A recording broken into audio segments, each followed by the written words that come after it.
Good morning, everybody. Good morning, John. Really nice to be here this morning, and I'm going to say a word or two about my house. Some of you have been to my house and you'll know where I live. Some of you haven't. I apologise, I haven't invited you. But the fact is that I live on the side of a mountain. Well, it's a Denali-sized mountain. It's sort of not a real mountain, but it's pretty steep. And at the front of my house there's a right-of-way. The main road, which is Carver's Road, is down below. It's down on a bit of a cliff, about a 3-metre drop. But in front of our house there's a right-of-way which is about 1 car wide.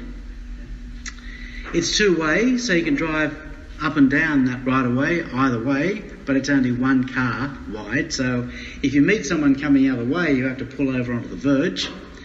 And that's not very big either. So it's a bit of a struggle to pass people, but it usually works.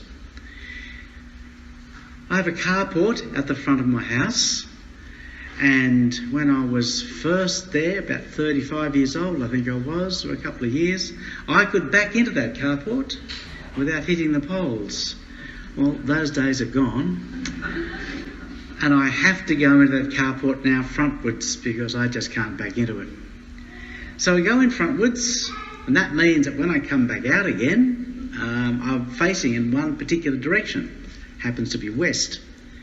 Now, if I don't want to go west, it doesn't particularly matter, because within 7 or 8 houses, that little right-of-way converges back onto Carver's Road again, and up the top there's a roundabout. And, roundabouts you can do U-turns in those really easily, so there's no problem. I can do a U-turn and turn and go back east. Every now and again I use my GPS for things. I'm going to say this morning that I'm going to use it to go to Wollongong. Now, that is not a sign of age. I do know how to get to Wollongong without a GPS. But just for illustration, let's just imagine that I'm using my GPS to get to Wollongong. So I take my iPhone down and I stick it on my little magnet thing, and I switch it onto the GPS, and then I switch it over onto the connector to my FM radio, so it talks to me nice and loud. And the voice on my GPS is still the original one. It's the original Siri girl and the original GPS girl from 20 years ago. Her name's Karen Jacobson. I like her voice. It's nice and neutral. She's actually an Aussie. It's pretty amazing, isn't it, that the first GPS and the first Siri was an Australian girl across the whole world. But because she lived in America, she got a fairly neutral accent, which I quite like. And she's quite sympathetic to me and my age. Now, I could, of course, pick Homer Simpson's voice, or I could pick Donald Trump, but I do decide to stay with Karen. She's good, because she's got one other thing that I like about her as well, and that is that she pronounces kilometre correctly. It is not kilometre, it is kilometre, and that's what she says. So, I have to back out of my carport and I have to head west. And she says to me, head east on Carver's Road until you meet Princess Highway and then turn south. And immediately I've disobeyed her. And she's fairly sympathetic. Doesn't get angry. I think I noticed a slight change in her voice when she says, proceed to the route. And proceed to the route means go back to the original instructions I gave you. But pretty soon she realises that I'm not going to proceed to the route. By the time I've got maybe 50, 100 metres, she knows that there is some reason why I am not going in the direction she told me. And so she changes. And she said, proceed west on Carver's Road until you get to the roundabout, then take the 4th exit onto Carver's Road, which will take you east.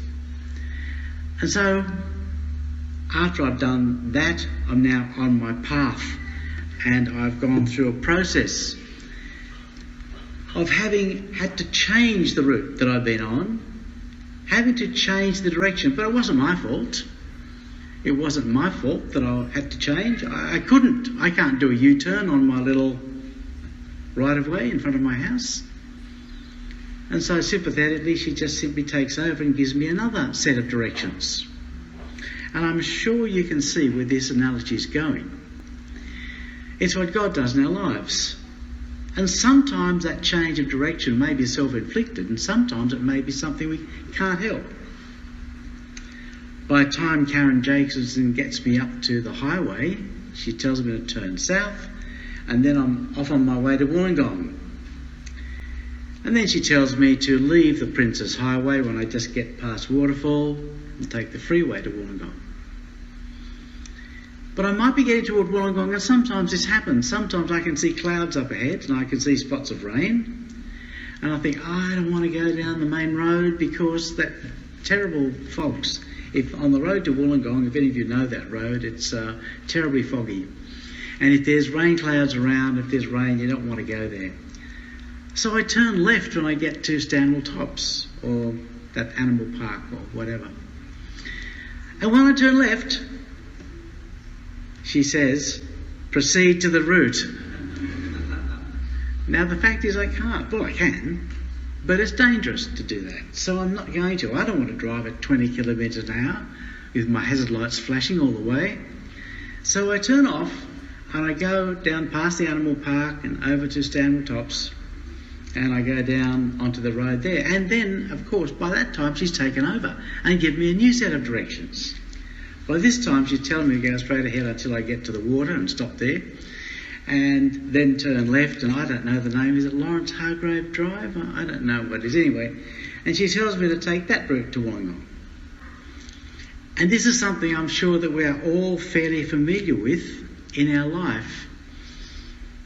We've many times come to the time when we can't proceed on the route that seems to lie ahead of us. The route that lies ahead of us is the one to the kingdom. Every one of us knows that we have to walk in the footsteps of Jesus. And we have to walk in that process, but there are times when, through our own fault, or not through our own fault, that gets disrupted. And we can't proceed on the route that God has prescribed for us. We can't proceed to the route that seemed to be set out for us. And so we have to deviate. But we are never left without directions. We've always got a new set of coordinates, a new set of directions.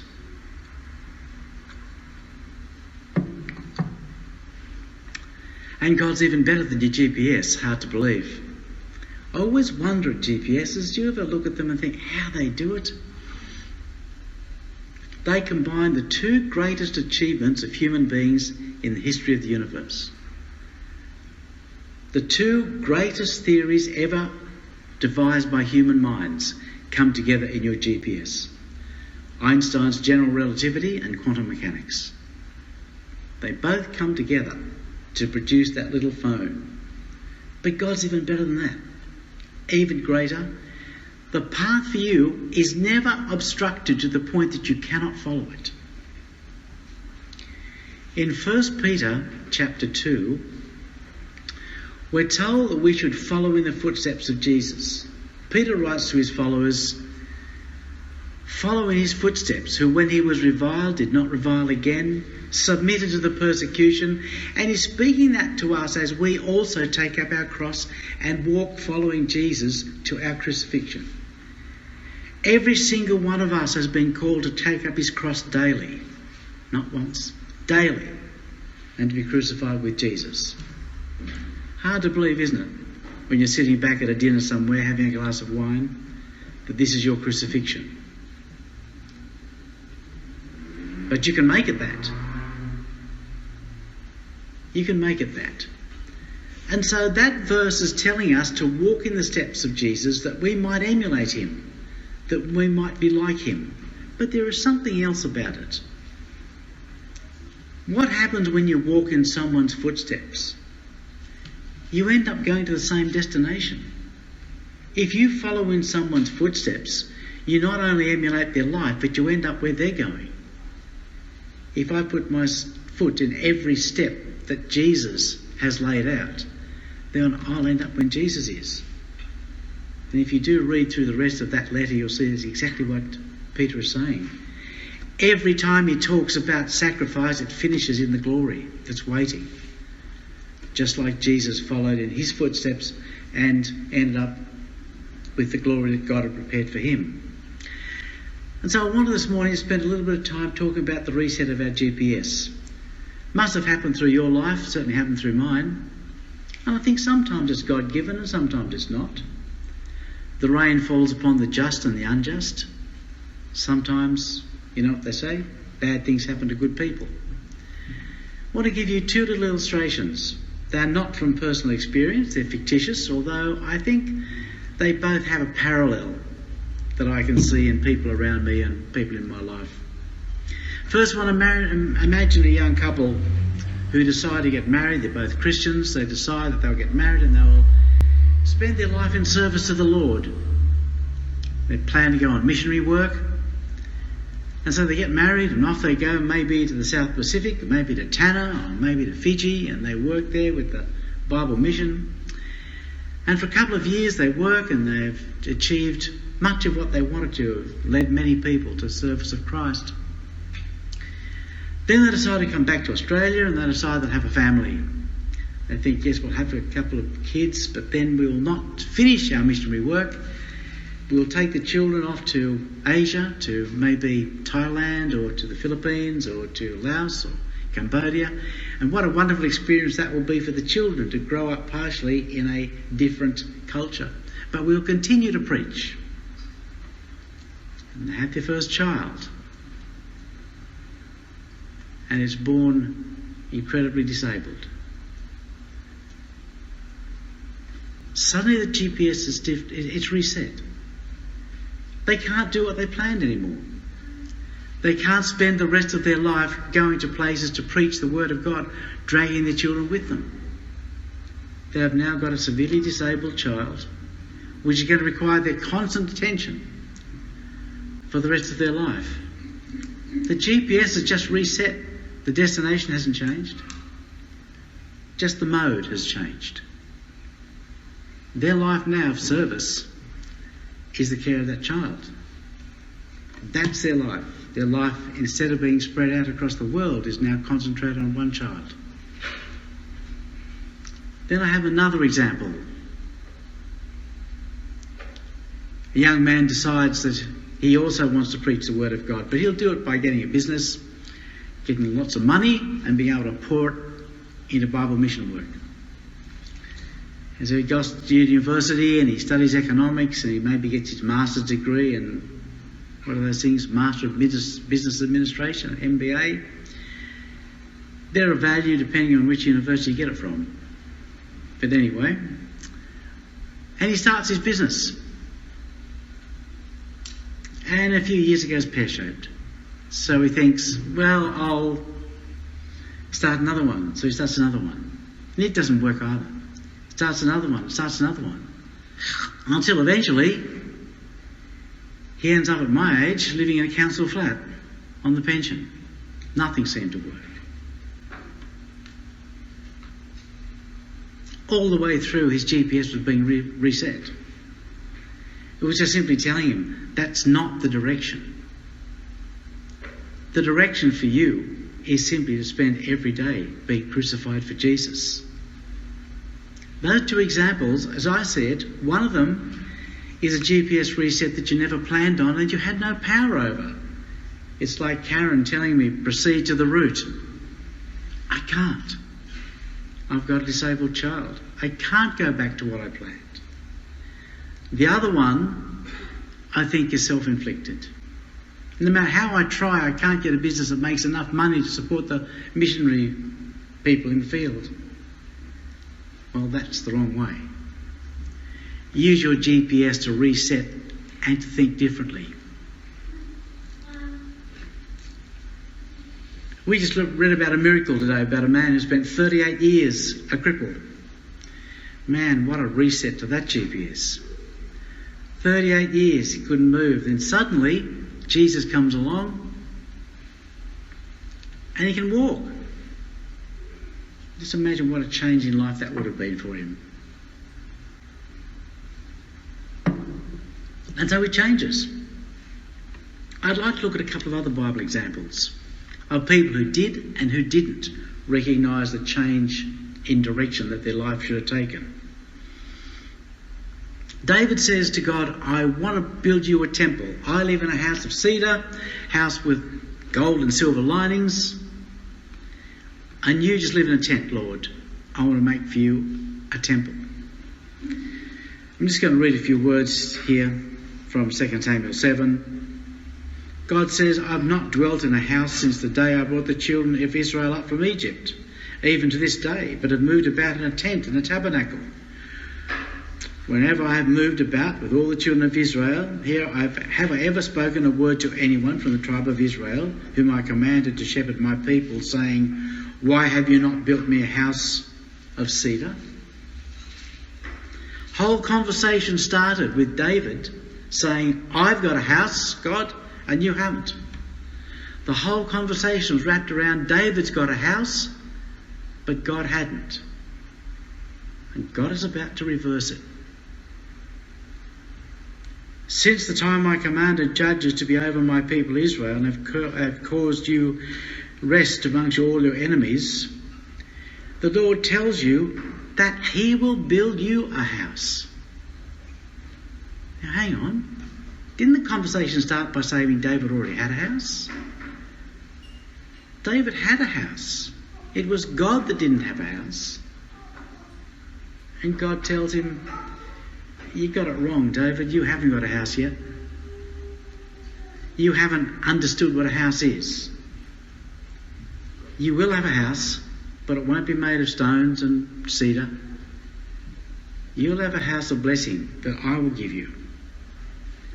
When your days are fulfilled and you rest with your fathers, I will set up a seed after you. It will come from your body, and I will establish his kingdom. And he will build a house for my name, and I will establish the throne of his kingdom forever. Jesus is going to build the house. David thought he had one. Didn't have one. God changed the GPS and said, no, there's a real house coming. And it will be built with stones, but they'll be living stones. And it will have a priesthood, but it will be a priesthood whose sacrifices are themselves. As again, coming back to the first letter of Peter, you are a royal priesthood, making daily sacrifice. You are the daily sacrifice. What a strange temple. The stones that make it, the priests that run it, and the sacrifices are all the same people. And David had to reset his GPS so that he might understand that. And the temple that God planned, Isaiah 56 says, also the sons of the foreigner who join themselves to the Lord to serve him and to love the name of the Lord, to be his servants.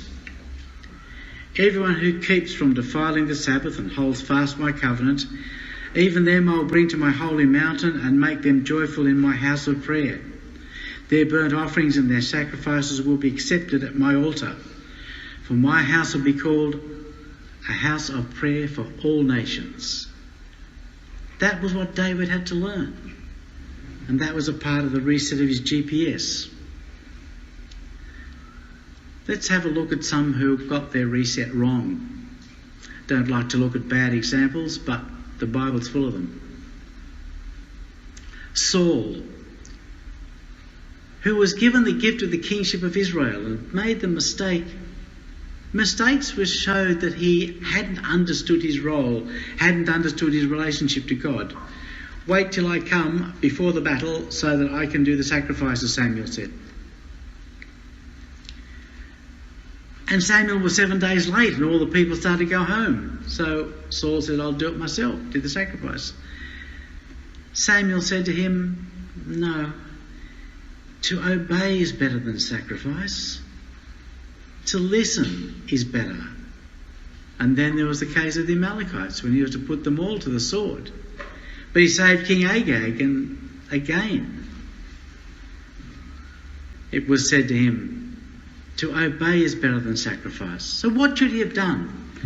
Then Samuel says to him, God is going to tear the kingdom from you. He's going to take it away from your child. Your dynasty will end and it will go to another. So that's the end of the story? Is that where his journey ends? Shouldn't have been.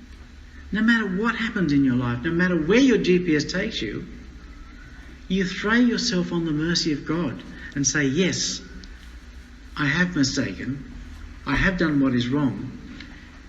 Saul could have come back to God. No, he would not have been given the kingdom, but he could have come back as a servant. And he could have been a servant of David's, and his son Jonathan could have been at the right hand of David. But he couldn't see that God had set his GPS, reset it, and that was no longer available to him. And so he became even worse. He became more of a sinner by chasing David, trying to put him to death, and by consulting the witch of Endor, and all those things which were screaming to him, proceed to the root. Proceed to the root. Go back to where I told you. Judas, who realised he made a terrible mistake. I take it that Judas was truly repentant when he came back and tried to give the money back to the Jewish leaders. And when he went and killed himself, I think he genuinely repented. How wonderful that story would have been if he had fallen down at the feet of Jesus, the resurrected Jesus, and begged forgiveness. How wonderful that story would have been if Judas had been the absolute example of every sinner who repented. But it didn't happen. He didn't recognise return or proceed to the root. Didn't recognise it. The only way out was to kill himself. Lots of people. King Asa of Judah, who had the blessing of God and was able to defeat 1 million Ethiopians. I often worry a bit about the numbers in the Bible. 1 million's a big army. You don't even say the armies, even China couldn't raise that, or maybe they could. But to be in one spot at one time. Anyway, God defeats them for him. But when Israel attacks, King Asa of Judah calls on the Syrians to help him, not God. Then God sends a prophet. The prophet's words are simple. Proceed to the root. That's all the prophet said, in slightly different words. And he didn't. His answer was to take the prophet and throw him in jail, put him in the stocks, because he failed to see that there was a way back. Everywhere God leads us, there is a way back. There is a destination to the kingdom from every position in life. Jehoshaphat, great king. King so great that the final battle will be named after him.